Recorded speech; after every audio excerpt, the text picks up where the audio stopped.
안녕하세요. 얼마 전에 시댁에 한 번 난리가 있었어요. 난데없이 시부모님 갑작스런 호출에 남편하고 부랴부랴 시댁에 다녀왔는데 도착해보니 집안 분위기가 말도 아니었고 웬 젊은 총각이 두 분 앞에 무릎을 꿇고 빌고 있더라고요. 신우는 옆에서 눈물 콧물 쏟으면서 울고 있었고요. 이게 무슨 상황인가 감도 안 잡혔는데 알고 보니 신우가 아주 대형 사고를 쳐버린 거예요. 속도 위반도 이런 속도 위반이 따로 없었죠. 우리 신우, 올해 나이 23으로 제 남편하고는 10살 차이 그렇게 남들보다 느릿느릿 늦둥이로 태어났는데 늦게 태어난 만큼 과속을 즐기는 성격이었나 봐요. 아무튼 그나마 제가 듣기에 다행이라 생각했던 점은 그 남자가 군대를 다녀왔다는 사실이었죠. 적어도 신우 절해놓고 군대로 도망가지는 않겠구나 싶었거든요. 사실 이렇게 일이 꼬인 거 두 사람은 진작에 어떤 상황인지 알고 있었는데 보아하니 신우가 시부모님한테 혼날까봐 무섭다고 이야기하는 걸 계속 숨기면서 피해왔었나 봐요. 그런데 시간이 지나면서 배가 불러오니 더 이상 숨길 수 없는 지경에 이르렀던 거고요. 차라리 미리 말했다면 상황이 이렇게 되기 전에 손을 쓸 수 있었겠지만 그렇게 하기는 꿈도 못 꿀 만큼 시간이 지나버렸다는 게 오히려 두 사람한테는 독이 되었던 겁니다. 시댁이 난리가 난 상황인 건 알겠는데 솔직히 거기에 저희가 있어야 할 이유가 뭔가 싶긴 했습니다. 저희가 그 자리에 있는다고 뭐 해줄 수 있는 게 있던 건 아니니까요. 그냥 혹시나 머릿수라도 더 많으면 그 총각이 위압감이라도 더 느끼지 않겠나 싶어서 부른 거구나 싶었죠. 아니나 다를까 그 젊은 총각이 싹싹 비는데도 불구하고 시부모님이 엄청 호통을 치기 시작했어요. 우리가 이 결혼을 허락할 줄 알고 찾아온 거냐며 염치가 있네 없네 떠드시는데 솔직히 제 생각에는 그렇게 아무 결정권도 없는 총각만 닥달할 게 아니고 하루라도 빨리 그쪽 부모님 같이 해서 이야기 나누는 자리를 만드는 게 어떤가 싶었어요. 그래야 두 사람 어떻게 할지 이야기도 나누고 결혼을 시킨다면 하루가 아쉬운 상황이니만큼 결혼식 날짜부터 잡는 것이 더 나아 보였거든요. 솔직히 그렇잖아요. 결혼 안 시켜봐야 신우만 손해지 남자는 딱히 손해볼 게 없는 상황이니까 말이죠.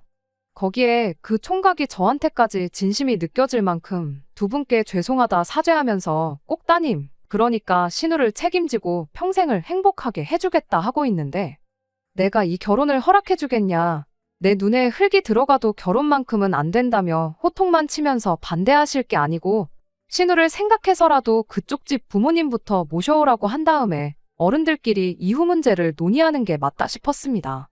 하지만 끝까지 시부모님은 염치도 없는 게 어딜 찾아와서 빌고 있냐며 그렇게 싹싹 빈다고 니놈이 망쳐놓은 우리 딸아이 인생이 제자리로 돌아오겠냐며 끝까지 호통을 치면서 성질만 부리셨어요. 결국 끝에 끝까지 시부모님 마음을 돌리지 못하고 결혼 허락을 받아내지 못한 그 젊은 친구가 죄송하단 말만 반복하다가 혼나기만 더럽게 혼나고 별 소득도 없이 그렇게 집으로 돌아가고 말았죠. 그 젊은 총각이 나가니 화살이 신우한테로 돌아가서 이번에는 신우를 쥐잡듯 닥달하기 시작했어요. 그쯤 되니 진짜 저희는 이 자리에 왜 불렀나 싶더라고요. 그렇게 혼내기만 할 게 아니고 현실적으로 문제를 해결해야 하는 거 아닌가. 내가 나서서라도 시어머니한테 한마디 조언이라도 해야 하는 거 아닌가 하는 생각이 들던 찰나에 그 총각이 자기 부모님을 모시고 시댁으로 돌아왔어요. 가보겠다 말하고 집에서 나간 지 시간이 얼마 안 된 걸로 봐서 그쪽 집 부모님이 애초에 처음부터 시댁 근처에 와서 대기하고 계셨던 것 같더군요. 남자 쪽 부모님은 저희 시부모님하고는 다르게 이 상황을 현실적으로 해결하기를 바라시더라고요. 제가 생각했던 가장 이상적인 해결 방법이기도 했고 양가 어른들이 싸움판을 벌이는 게 아니라 한쪽이라도 정상적인 생각을 하고 있는 게 다행이다 싶었습니다. 당장 화가 나시는 건 이해한다고 하면서도 그래도 따님과 뱃속의 아이 생각하면 혼만 낼 게 아니고 하루라도 빨리 둘이 결혼부터 시키는 게 맞지 않겠냐는 이야기를 먼저 꺼내오셨어요. 그런데 시부모님은 두 분께 당신들은 뭘 잘했다고 우리를 가르치려 드냐며 역정만 더 내셨죠. 솔직히 따지고 보면 남자가 혼자 만든다고 만들어지는 것도 아니고 신우도 일조를 했으니 결과물이 나온 거 아니겠나요? 그런데도 자꾸만 큰 소리로 호통만 치고 있는 걸 보고 있자니 괜히 제3자나 마찬가지인 제가 다 조마조마하더라고요. 저러다 저 남자 부모님이 됐다고 그럼 양육비나 늦지 않게 보내면 되는 거냐고 하고 나올까 봐요. 그래도 두 분이 끝까지 점잖은 태도로 시부모님께 사과드리면서 그렇다고 이미 이렇게 시간이 지났는데 어떻게 병원으로 보낼 수도 없는 노릇 아니겠냐고 현실적으로 일을 헤쳐나가자는 제안을 해오셨어요. 시부모님이 애들 학교도 졸업 못하고 머리에 피도 안 마른 거 결혼만 시킨다고 되겠냐고 계속 역정을 부리시는데 그쪽 집에서 정말 생각지도 못한 제안을 해왔습니다. 그 남자 쪽 아버님이 사업을 하나 하고 계신답니다. 정확하게 회사 규모가 얼마나 되고 그런 건 말을 안 했지만 대충 말하는 투를 들어보니 여유가 좀 있는 것처럼 보였어요. 제안한 조건도 파격적이었습니다. 당장 아들을 회사에 취직시키는 건 주변 사람들 눈도 있고 해서 안 될 것 같다고. 하지만 인맥을 총동원해서 자기 앞가림 할 수 있는 직장을 구하도록 만들겠다고요. 그리고 신우는 책임지고 당신들 회사에 취직을 시켜서 일을 할 수 있게 도와주겠답니다. 이야기 들어보니 아들한테 회사를 물려주겠다고 하는 소리나 마찬가지였어요. 당장 23밖에 안 된 아들을 회사에 입사시키면 다른 직원들 눈치도 있고 해서 그렇게는 못할 것 같고 같은 업종에 있는 회사의 낙하산으로라도 취직시켜서 경력 쌓게 만들고 직원들이 인정할 수 있을 것 같은 시점에 당신 회사로 불러들여서 일을 가르쳐주겠노라고요. 팔은 안으로 굽는다지만 신우가 남편 동생이지 제 동생은 아니기 때문에 솔직하게 말씀드릴 수가 있는 게 솔직히 신우한테는 대박이나 마찬가지였어요. 신우가 뭐 얼굴 좀 이쁘장한 거 말고는 별 볼 일 없거든요. 그런데 어차피 이렇게 된 거 23살 나이에 애엄마 되는 건 신우 청춘을 생각하면 안타깝지만 몇 년만 고생하면 사장 사모님 소리 들으면서 호강하며 살 수 있을 것 같은데 그리고 남자친구도 보아하니 사고는 쳤을지언정 끝까지 신우 책임지겠다 하고 시부모님께 사과드리고 있는 모습만 봐도 정신머리 하나는 제대로 박혀있는 친구처럼 보였거든요. 어디 길거리에서 칠렐레 팔렐레 하고 다니는 양아치 한량들보다야 훨씬 괜찮은 사람처럼 보였고 저부터가 시어머니한테 딴 생각하지 마시고 무조건 저 남자 잡아서 신우 시집 보내시라 조언을 해주고 싶은 지경이었어요. 처음에는 뱃속에 아이고 뭐고 신우는 머리 깎아서 내쫓아버리고 내 딸 앞길 망친 이 녀석은 평생을 두고 저주하겠다는 식으로 억지 부리면서 큰소리치던 시부모님도 막상 그쪽 집에서 신우 직장도 만들어주고 아들도 미래의 사장이 될 수 있게 그 밑바탕을 마련해주겠다는 제안을 듣고 나니 생각이 달라지셨나 보더라고요. 그러더니 누가 봐도 너무 속이 보이는 행동을 하기 시작했어요. 애들이 일자리만 생긴다고 해서 다 되는 거냐고 하면서 결혼하고 곧바로 애도 태어나는데 애 키우려면 둘이서 살 집도 필요하고 차도 필요하고 그런 거 아니겠냐는 말을 꺼내더라고요. 시부모님 딴에는 최대한 태어날 아이를 위해서 그러는 것처럼 돌려 말한 것 같지만 그 또한 누가 들어도 보아하니 그쪽 집 돈 좀 있는 집 같은데 이왕 해주는 김에 집도 해주고 차도 해줄 거냐. 대놓고 물어보는 거나 마찬가지였습니다. 제가 다 얼굴이 화끈거릴 지경이었지요. 속이 뻔히 보이는 시어머니 질문에도 그분들은 끝까지 점잖은 말투로 다른 사람도 아니고 자식이리고 손주까지 걸려있는데 그런 건 당연한 거 아니겠냐 하시며며 밑도 끝도 없는 시부모님 억지를 다 받아줬어요. 이쯤 되니까 신우가 속도 위반으로 인생을 망친 게 아니고 인생 대역전을 했구나. 시부모님 위해서 로또를 뽑아왔구나 싶었습니다. 신우가 그동안 하고 다니는 행실을 봐선 꼭 저 남자가 아니라도 언젠가 같은 이유로 다른 사람이 와서 똑같은 장면을 보여주고 있었을 수도 있겠다 싶었거든요. 그런데 어떻게 운이 좋게도 책임감 있고 거기에 든든한 부모님까지 있는 사람이 당첨됐구나 그런 생각이었어요. 아무튼 그날은 그렇게 마지막에 가서 극적으로 이야기가 좋게 마무리가 되었습니다. 그 집 식구들이 돌아가고 나서 직전까지 있던 소란은 온데간데없고 한 5분 정도 집이 조용했어요. 불과 몇 분 전까지만 해도 신우 보고 정신 나갔냐, 머리 빡빡 밀어서 집에서 쫓아내버리겠다 하던 시어머니가 신우한테 넌지시 묻더군요. 그래서 그 집에 돈이 좀 있는 건 진짜냐고요. 대놓고 물어보는 시어머니도 대단했지만 돌아온 신우의 답 또한 대단했습니다. 잘 모르겠대요. 그냥 친구들하고 술 먹다가 합석해서 처음 알게 된 사람이고 그 후로 서너 번 만난 게 전부였대요. 저도 아직 제 나이가 30대 중반이긴 하지만 저 스스로 제 자신이 요즘 젊은 사람이라고 나름 열려있는 사람이라고 생각했는데 이런 데서 진짜 요즘 젊은 사람들과 저 사이의 세대 차이를 느끼게 될 줄은 생각도 못했습니다. 아무튼 그동안 몇 번 만나면서 돈 씀씀이 보면 아예 없지는 않은 것 같은데 확실히는 모르겠다는 게 신우의 대답이었어요. 그런데 난데없이 시어머니의 화살이 뜬금없이 불려온 저한테로 돌아오더라고요.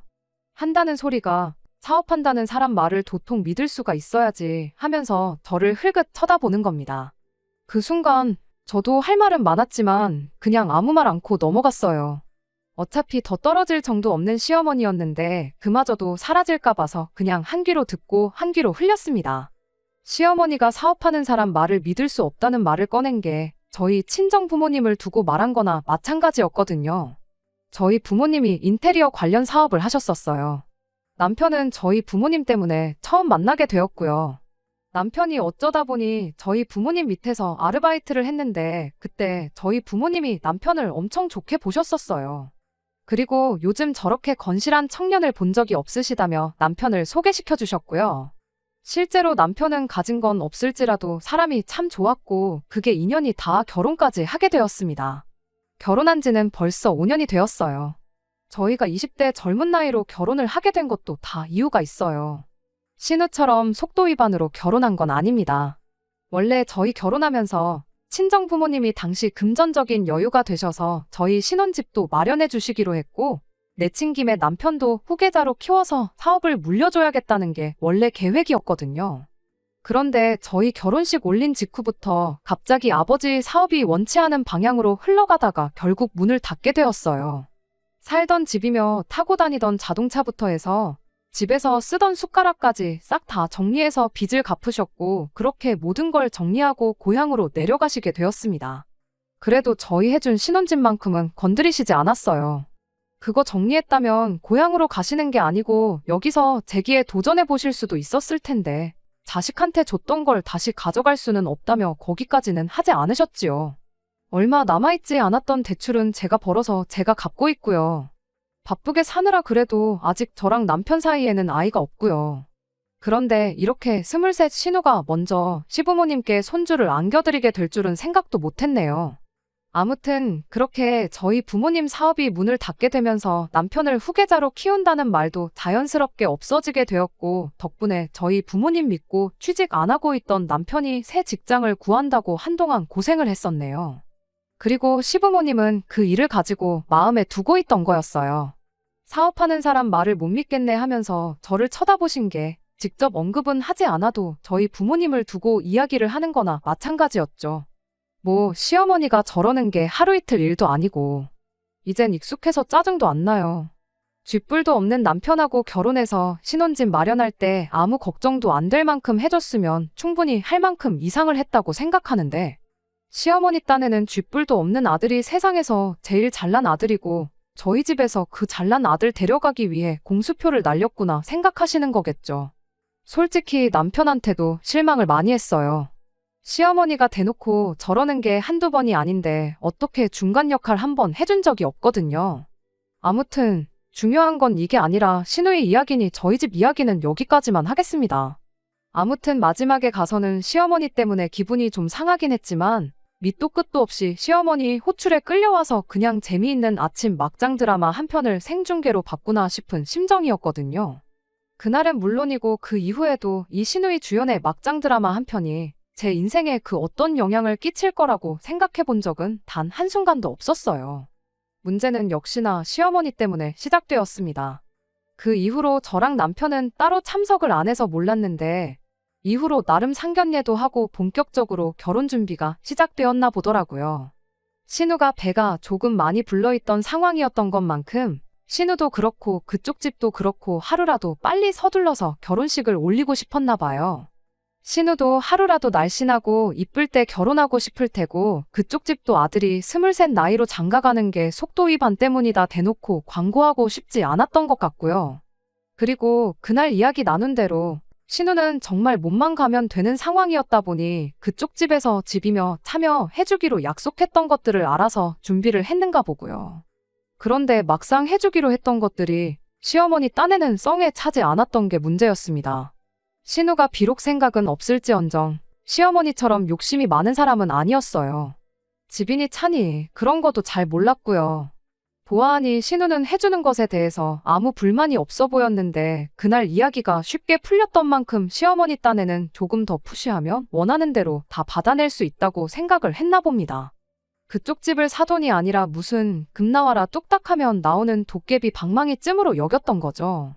그러니 그쪽에서 미리 구해준 시세 3억 정도 하는 경기권 아파트도 마음에 안 들었고 3천만 원 하는 국산 중형차도 마음에 안 들었던 겁니다.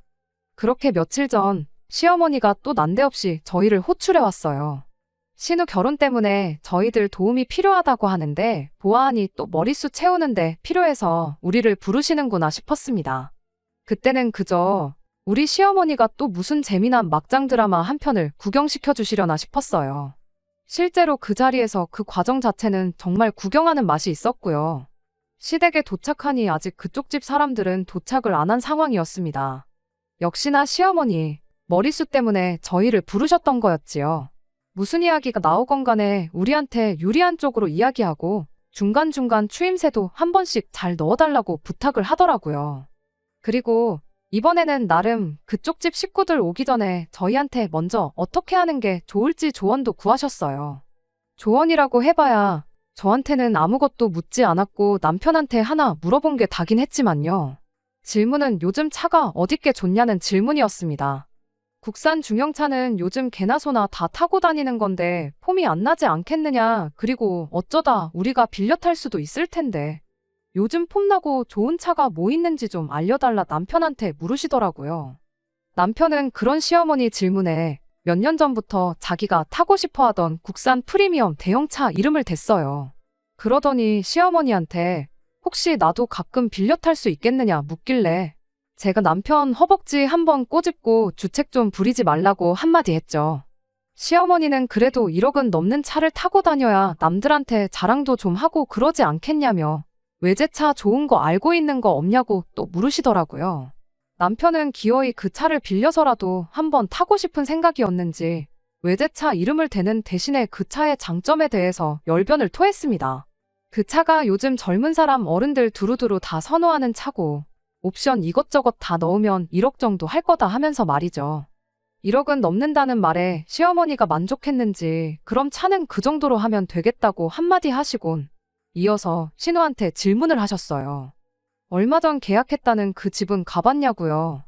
신우는 가봤는데 지은 지 몇 년 안 돼서 깨끗하고 평수는 좀 작기는 한데 단지에 바로 학교며 유치원이며 다 붙어 있어서 좋아는 보이더라 대답을 했습니다. 제가 보기에는 신우가 나름 만족해하는 것 같은데 시어머니가 신우한테 사람이 그렇게 쉽게 만족하면 안 된다. 욕심이 있어야지 발전이 있는 법이라며 신우한테 인생의 교훈을 전수해주고 있었어요.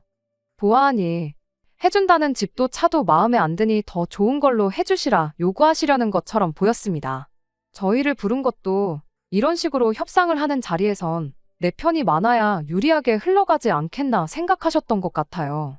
그러니 옆에서 추임새 좀 넣어봐라 그런 부탁을 하셨던 걸 테고요. 그러던 중 남자 쪽 식구들이 시댁에 도착을 했습니다.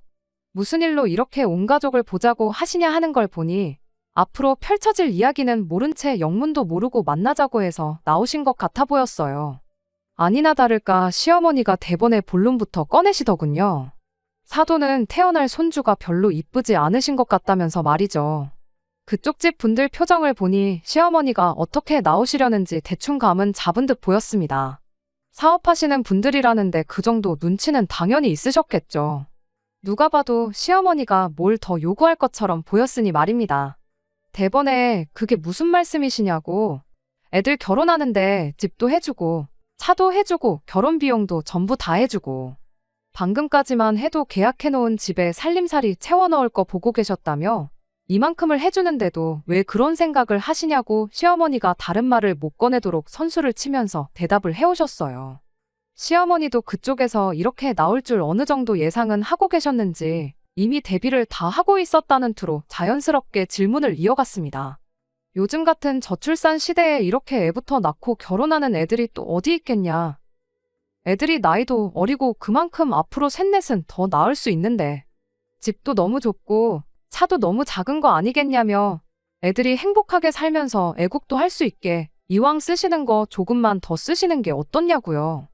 밑도 끝도 없는 말도 안 되는 질문에 그쪽 부모님 안색이 곧바로 어두워지는 게 약간 역시나 올 게 왔구나 하는 표정이었습니다. 시어머니는 당신이 기세를 탔다고 생각했는지 곧바로 질문을 이어가셨죠. 뉴스 보니 요즘 애들이 아주 보통이 아니더라시면서 타고 다니는 차나 집 가지고 등급을 나눈다더라 하는 이야기를 꺼내시는 거예요. 대놓고 말은 안 했지만 꺼낸 말 전부 집도 큰 집으로 다시 구해주고 차도 더 좋은 걸로 바꿔달라는 소리나 마찬가지였죠. 그쪽 집에선 애들이 사는 집 가지고 등급 나누고 하는 거 진짜로 그러는지는 모르겠지만 아직 아이가 태어나지도 않았는데 갓난쟁이들이 그러진 않을 거 아니냐시며 못해도 초등학교 고학년은 돼야 그런 거 인지하고 그럴 것 같은데 그날이 올 때까진 아직 10년도 더 남았으니 애들이 자력으로 노력해서 좋은 집, 좋은 차 사면 되는 거 아니겠냐고 처음부터 전부 다 해주는 게 아니라 그만큼 성공할 수 있게 앞에서 끌어주고 뒤에서 밀어주는 게 우리 역할 아니겠냐고 한마디 하시더군요. 그리고 요즘 이만큼이나 부모 지원받고 결혼하는 애들도 많지 않을 거다시면서 시어머니의 제안을 정중하게 돌려서 거절하셨어요. 저는 당연히 거절당하는 게 정상이다 생각했는데 시어머니는 설마 그렇게 고분고분하던 사람들이 이렇게 나올 줄은 몰랐다는 반응이었습니다. 우물쭈물하더니 그래도 두 분 사업하시는 분들이고 돈도 많으신 것 같은데 이왕 쓰는 거 조금 더 쓰면 어떻겠냐고 다른 사람도 아니고 자식들 위해서 쓰는 돈인데 그리 어려운 부탁이 아니지 않느냐고 그 시커먼 속내를 대놓고 꺼내왔어요. 그게 다가 아니라 마지막에 가서는 애 키울 땐 시댁보다는 친정손을 빌리는 게 보통 아니겠냐며 경기도는 너무 먼 것 같으니 당신이 오며 가며 하기 편하게 강남 쪽으로 집을 구해주시라 그렇게 한마디 하는 겁니다. 솔직히 편들어 주러 갔던 자리긴 하지만 누가 봐도 구걸에 가까운 우리 시어머니 노골적인 질문에 제 얼굴이 다 화끈거릴 정도였습니다. 아니나 다를까 그쪽 집에서도 아무리 사업을 한다고 한들 집에 20억, 30억 쌓아놓고 사는 사람들이 얼마나 되겠느냐며 난색을 표하셨죠. 말했다시피 이만큼 해주는 집도 거의 없을 거라고 확신한다며 이 이상은 못 해드린다. 이번엔 조금 어투를 강하게 해서 거절을 했습니다. 상식적인 선에서는 거절당하는 게 당연한 상황이긴 하지만 아무튼 시어머니도 꺼내는 말마다 그쪽 집에서 못 해준다. 안 된다 하고 나오니 열이 받았는가 봅니다. 다짜고짜 지난 그날처럼 쩌렁쩌렁 언성을 높이면서 갑자기 역정을 내기 시작했어요. 지금 그쪽 집 아들이 우리 딸 창창한 앞길 막아버렸는데 고작 3억 4억 가지고 쓱싹하려는 거냐고. 당신들 눈에는 우리 딸이 고작 그 정도 값어치밖에 안 하는 것처럼 보이냐며 우리 딸아이 인생값 제대로 치르라고 입에 개거품을 물기 시작했어요. 그때쯤부터는 저도 걱정이 되더라고요. 그쪽 집 부모님이 누가 봐도 불편한 기색을 숨기지 않는 와중에 시어머니는 대체 무슨 믿는 구석이 있길래 계속 저렇게 고자세를 유지하고 큰 소리를 내시는가 싶었어요. 아니나 다를까 그쪽 집에서 결국 폭발을 해버렸습니다. 알겠다고 그럼 원하는 대로 강남에 아파트 하나 얻어주겠다고요. 다만 그냥은 해줄 생각이 없다고 하면서 조건을 걸더라고요. 마침 자식 앞길 이야기 먼저 꺼내시지 않았냐고 우리 아들도 앞길이 있고 꿈이 있는 아이였다고. 이렇게 갑자기 아이가 생겨서 결혼만 안 했으면 내년쯤 유학 가서 디자이너가 되는 꿈을 이루기 위해 노력할 아이였는데 이렇게 아이 때문에 그 꿈을 접게 되었으니 그 값은 받으셔야겠다는 겁니다. 집은 강남에 20억 하는 아파트로 구해주시겠대요. 대신 그 집에 들어갈 혼수에 애들 타고 다닐 차는 저희 시댁에서 마련해 오라는 겁니다. 혼수도 대충 싸구려를 말하는 게 아니라 보통 과거에 하던 대로 집값이 10% 정도는 해달라고요. 시어머니가 깜짝 놀라서 뭔가 말을 꺼내려고 했는데 시어머니가 입을 열자마자 아직 할 말 다 안 끝났다고 단호하게 말을 자르시더라고요. 그러더니 애가 뭐 여자 혼자 만드는 것도 아니고 피차 책임은 두 사람한테 똑같이 있는 거 아니겠냐고.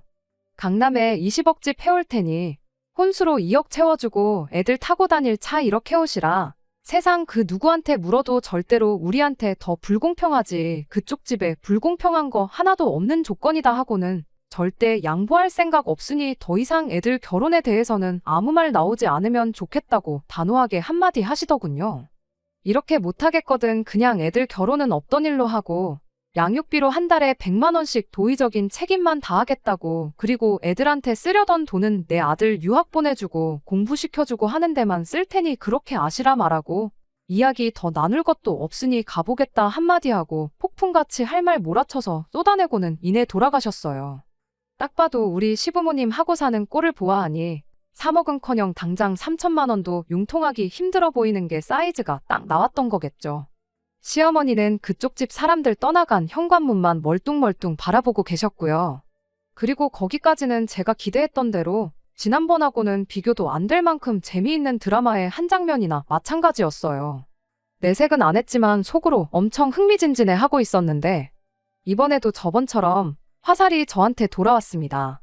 그쪽 생각이 틀린 게 없던 게 당장 시어머니가 그쪽에서 요구하는 3억을 해올 재간은 없었습니다. 어떻게 해야 그 큰 돈을 마련해올 수 있을까 하는 와중에 시어머니가 저를 보더니 니네 집을 팔면 되겠구나 하면서 무슨 엄청난 발견을 한 사람 마냥 신이 나서 저한테 한마디를 하는 거예요. 저한테는 아닌 밤중에 날벼락 같은 소리였죠. 얼마 되도 않는 월급으로 남은 대출 갚는다고 까불지 말고 그냥 이참에 니네 집 정리하고 저희는 시댁에 들어와서 살라는 소리를 아무렇지도 않게 하시는 거예요. 남편도 그게 무슨 말씀이시냐고 시어머니한테 말도 안 되는 소리 하지 마시라 한마디를 했어요. 그랬더니 시어머니가 한다는 말이 계산을 조금만 해보면 절대 손해보는 장사가 아니고 그때가 되면 당신이 어련히 우리도 한몫 챙겨줄 테니 걱정 말라는 소리를 꺼내는 겁니다. 무슨 말인가 했더니 일단 신우 결혼부터 시키자는 소리였어요. 저희 집 팔아가지고 그쪽에서 해오라는 조건 맞춰주는 건 투자라고 생각하라고요. 일단 그렇게 결혼시켜서 5년 뒤에 신우를 이혼시키면 모든 게 해결된다는 겁니다. TV에서 보니까 집에서 애만 키워도 5년 넘게 같이 살면 절반은 재산 분할 받을 수 있는 것 같다더라 하면서요. 그것만 단순 계산해도 3억 넣어놓고 5년 뒤에 10억을 버는 7억짜리 투자라고. 그런 거저먹는 장사가 어디 있냐네요. 거기에 다른 건 몰라도 대한민국 땅에서 강남 집값이 오르면 올랐지 내려갈 일은 없다고. 5년 뒤에 그 집이 25억이 되어 있을지 30억이 되어 있을지 아무도 모르는 거 아니겠냐며 무조건 저희 집을 팔아서라도 신우 결혼부터 시키는 게 이득이라는 겁니다. 그렇게 이혼하고 나면 또 양육비는 양육비대로 뜯어낼 수 있다고 하면서 5년 뒤에 결실을 맺으면 저희 집 한 돈도 돌려주시겠다고 아주 자랑스럽게 이야기하는데 세상에 저는 저희 시어머니가 좋은 분은 아니시라는 걸 알고는 있었지만 이 정도로 구제불능인 줄은 생각도 못했습니다. 당장 1시간도 전까지만 해도 니네 자식이 우리 귀한 딸 앞길 망쳐놓았다니 어쩌니 하면서 입에 거품까지 물어가며 열변을 토하시던 분이 당장 그 귀한 딸 아직 23 5년 뒤에도 28살밖에 안 되는 딸을 이혼녀 만들어서 장사를 할 생각을 하고 있는 게 어처구니가 없었죠. 옆에서 신우가 시어머니한테 나 이혼할 생각 없는데 왜 그러시냐고 뭐라 하는데 시어머니는 그런 신우 말은 들은 척도 안 하고 네가 평생 어디 가서 그 큰 돈을 벌 수나 있겠냐고 그냥 엄마가 시키는 대로 하라고 신우를 찍어 누르더라고요. 제가 이런 사람들하고 그동안 한식구라고 명절 때 떡국도 끓여 먹고 했던 게 다 부끄러워지는 겁니다. 시어머니한테 그런 말도 안 되는 계획에는 동참할 생각 없다고 말하고 시댁을 뛰쳐나왔어요. 현관문 밖으로 시어머니가 제 욕을 하는 게 다 들렸는데 그런 거 아랑곳하지 않고 집으로 혼자 돌아왔습니다. 남편은 제가 집에 도착하고 나서 1시간 정도 지나 집에 들어왔는데 시어머니한테 무슨 이야기를 듣고 온 건지 그래도 어머니 말이 아예 일리가 없는 건 아니지 않냐면서 시어머니 편을 들어주네요. 일단 그 3억만 마련해주면 신우 이혼하고 나서 재산 분할 받을 때 최대한 많이 우리 몫을 챙겨주신다고 약속받고 왔다면서 우리 집 시세가 5억 정도 하지 않냐. 신우가 그 5년 채울 동안 우리는 시댁에 들어가 살고 수중에 남은 2억짜리 굴리면서 월급은 월급대로 모으면 그때쯤 10억도 만들 수 있지 않겠냐고. 장인어른 사업 그렇게 되고 우리도 앞길이 막힌 거나 마찬가지인데 언제까지 이 집 하나 쥐고 이렇게 살아야겠냐고. 이 상황을 너무 나쁘게만 생각하지 말고 기회라 생각하고 한번 잘 살아보자고 저를 설득하는 거 아니겠나요. 저희 아버지 말 맞다나 건실하다는 거 하나 믿고 쥐뿔도 없는 남편하고 결혼한 건데 그 부모의 그 자식이라고 건실한 게 아니고 그냥 시키는 거 잘하는 꿈도 희망도 없는 사람이란 걸 결혼 생활 5년이 지나고 나서야 알게 되었네요. 남편한테는 미친 소리 하지 말라고 한 번만 더 그 소리 꺼냈다간 내가 그쪽 집 찾아가서 어머님 더러운 계획 다 까발려버리고 아예 결혼부터 못하게 막겠다 말하고 말았습니다. 여태까지 저는 기껏해야 막장 드라마 속 병풍이나 마찬가지인 엑스트라인 줄 알았는데 알고 보니 저도 그 이야기의 주인공 중 하나였다는 게 정말 충격적이네요. 시어머니야, 원래 그런 사람이었으니 그렇다 쳐도 남편까지 이 정도로 개차반인 사람일 줄은 몰랐습니다. 사람 정말 다시 볼 일이고 앞으로 내 인생은 어쩌나 싶네요. 안녕하세요. 일전에 속도 위반한 신우 때문에 사연 보냈던 사람입니다. 이렇게 많은 관심을 받게 될 줄 몰랐고 관심받은 만큼 어떻게 마무리가 되었는지 알려드리는 게 도리인 것 같아 다시 사연을 보내게 되었네요. 알고 보니 남편이 더러운 시어머니 계획에 동참하라고 했던 게 끝이 아니었어요. 제가 거절하고 며칠 지나서 남편이 저한테 이혼 이야기를 꺼내왔거든요. 시어머니 이론에 의하면 저희도 결혼 생활 5년 했으니 암만 남편이 저희 집에 땡전 한 푼 안 보탰어도 재산 분할 절반 받아갈 수 있다는 생각이었나 봐요. 대출이 남아있긴 하지만 거의 다 갚아가는 상황에 저희 집 시세가 5억 정도 했으니 계산상 절반 재산 분할 받아가면 2억 5천이란 소리잖아요. 그럼 5천 정도는 시어머니가 어떻게든 마련을 할 수 있다는 생각이었나 봐요. 솔직히 남편이 그 이야기 꺼냈을 때 앞불싸 싶었고 재산 분할 해주기 싫어서라도 신우 이혼시켜서 한몫 챙길 더러운 계획에 동참을 해야 하는 거 아닌가 싶었습니다. 집이라는 인질이 잡혀있으니 그쪽 집에 가서 시어머니 더러운 계획을 떠벌릴 상황도 못 되었던 거고요. 그런데 정말 생각보다 일이 쉽게 해결됐어요. 혹시나 싶어서 변호사 사무실 찾아가 이 상황을 이야기했더니 남편분이 재산 형성에 기여한 바가 하나도 없는 것 같은데 그 경우에는 결혼 생활을 몇 년을 했던 간에 재산 분할을 안 해줘도 된다는 이야기를 들었거든요. 그 이야기는 못 들은 척하고 남편하고 이혼했어요. 재산 분할 합의에 실패하고 전전긍긍하던 시어머니와 남편 표정이 아직도 생생하고 그거 생각하면 속이 다 후련하네요. 시댁에서 로또라도 되지 않는 한 그 돈을 마련할 방법이 없어 보이긴 했지만 혹시 모르는 일이니 그쪽 집 찾아가서 시어머니 더러운 계획을 전부 말해줬습니다. 당연한 이야기겠지만 신우 결혼은 그 길로 물거품이 되었지요. 그 집 아들이 그래도 신우랑 결혼하고 싶은 마음은 진심이라고 그냥 결혼시켜주시면 안 된다고 헛물을 키길래 그동안 병풍처럼 구경만 하던 저도 나서서 그 집 아들을 뜯어말렸어요. 지금 내 꼴 보면 모르겠냐고 당장 신우 뱃속의 아이 생각하면 이게 맞는 것 같겠지만 나중 가면 분명히 후회할 거라고요. 그런데도 끝까지 결혼하겠다고 쇠고집을 부리는데 그쪽 집 부모님이 결혼할 거면 하라고 대신 땡전 한 푼 도와줄 생각 없으니 네 인생은 네가 책임져라 한마디 하더군요. 나중에 그쪽 집에서 연락받고 알게 되었는데 진짜로 그 집 아들이 신우 평생 책임지겠다고 혼자 몸으로 쳐들어가서 결혼시켜달라고 싹싹 빌었답니다. 그런데 시어머니 입장에서는 땡전 한 푼 없이 책임져야 할 입이 하나 더 늘어나는 상황이 달갑지 않았는지 시어머니 선에서 거절당했대요. 결혼할 생각 말고 양육비나 늦지 않게 보내달라고 했다나요. 애아빠가 된다는 책임감에 결혼을 하겠다던 신우 남자친구도 그때 시어머니한테 한번 또 데이고 정신을 차렸는지 이제는 부모님한테 결혼 못하게 뜯어말려줘서 감사하다 말하고 자기 꿈 이루겠다고 지금은 유학 준비 중이랍니다. 남편하고 시댁에도 여지껏 말 안 한 게 하나 있는데 더 숨길 필요 있겠나 싶어서 숙려기간 끝나고 이혼 신고하려고 남편을 다시 만나는 날에 알려줬어요. 남편이 평생을 두고 타고 싶어 하던 그 차를 타고 남편을 만나러 갔습니다. 신차는 출고되기까지 시간이 걸려서 억지로 중고차를 사야 하긴 했지만 아니나 다를까 남편이 그 차를 보고는 두 눈이 휘둥그레지더라고요. 딱 봐도 네가 돈이 어디 있어서 이 차를 타고 나왔냐는 표정이었는데 저희 친정아버지 사업이 망해서 낙향하신 것까진 사실이었어요. 평생을 두고 하신 일이 그쪽 일이다 보니 고향에 내려가셔서 있는 돈 없는 돈 탈탈 털어서 똑같은 사업을 시작하셨고요. 처음에는 조금 헤매셨는데 때마침 코로나 터지면서 리모델링 경기가 엄청 활발했던 때가 있었거든요. 요 근래는 경기도 안 좋고 자재값도 올라서 그때만큼 되는 건 아니지만 그때 이미 벌만큼 버셔서 완전히 재기에 성공하신 상황이었고요.